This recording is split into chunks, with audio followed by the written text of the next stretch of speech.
सम्मान, power, control.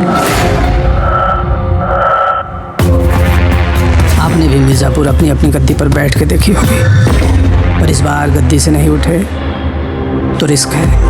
अब जो है ना, सारा खेल बदल दिया है। अब क्या है कि मिर्ज़ापुर आपके पास नहीं आएगा, आपको मिर्ज़ापुर के पास आना पड़ेगा। बोले थे ना हम अमर, और अब मिर्ज़ापुर की गद्दी पे यहीं से बैठ के राज होगा। अब भौकाल भी बड़ा होगा और पर्दा भी।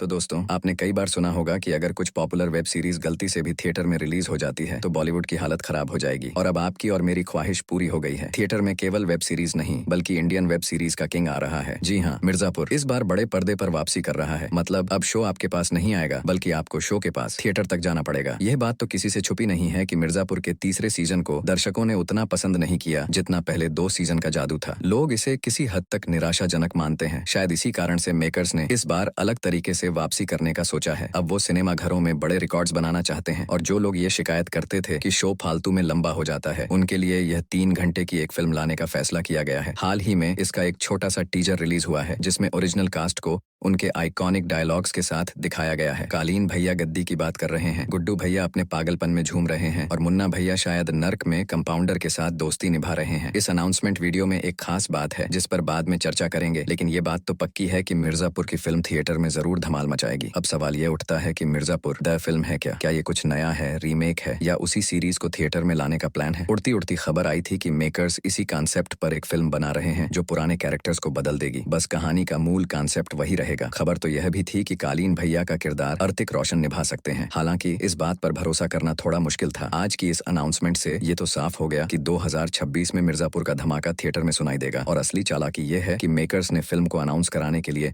ओरिजिनल कास्ट का ही सहारा लिया है। इससे दर्शकों को लगेगा कि फिल्म में वही ओरिजिनल चेहरे होंगे। ऐसा रिस्पांस तब नहीं आएगा जैसा कि किसी दूसरी फिल्म में किरदार बदलने पर आता है। मिर्ज़ापुर के प्रोड्यूसर्स और क्रिएटर्स केवल एक फिल्म नहीं बल्कि पूरी फ्रेंचाइजी बनाने की प्लानिंग कर रहे हैं। मतलब मिर्ज़ापुर दी फिल्म के बाद कई और फिल्में आएंगी जो इस यूनिवर्स को आगे बढ़ाएंगी। जैसे मुन्ना भैया की लाइफ पर अलग से फिल्म बन सकती है, कालीन भैया की गद्दी का सफर दिखाया जा सकता है, मकबूल की एंट्री कैसे हुई और गुड्डू भैया का बचपन कैसा था, इन सभी पर अलग अलग कहानियां लाई जा सकती हैं। लेकिन एक शर्त है, अगर फिल्म में नए एक्टर्स लाए गए तो दर्शक शायद इसे एक्सेप्ट न करें। मिर्ज़ापुर का वही क्रेज बनाए रखने के लिए मेकर्स को पुरानी कास्ट ही रखनी पड़ेगी। जहां तक ऋतिक रोशन को किसी नए किरदार के रूप में लाने का सवाल है तो इससे फिल्म में एक नए प्रतिद्वंद्वी का इंट्रोडक्शन हो सकता है जो मिर्ज़ापुर पर राज करना चाहता है। अब असली बात यह है कि इस फिल्म को लिखने का काम सीजन 1 और 2 के राइटर्स पुनीत सर ने ही किया है। सीजन 3 में नए राइटर्स की वजह से वो कनेक्शन थोड़ा कम हो गया था, लेकिन फिल्म के लिए वही पुराने राइटर्स लाए गए हैं। यानी इस बार मिर्ज़ापुर के वही डायलॉग्स, एक्शन और मास एंटरटेनमेंट थिएटर में वापसी कर रहा है। तो अब फैसला जनता का है, क्या ये फिल्म थिएटर में देखनी चाहिए या OTT पर देखना बेहतर रहेगा? पुराने एक्टर्स को ही लेकर आना चाहिए या नए चेहरों के साथ शुरुआत करनी चाहिए? आपका क्या मानना है?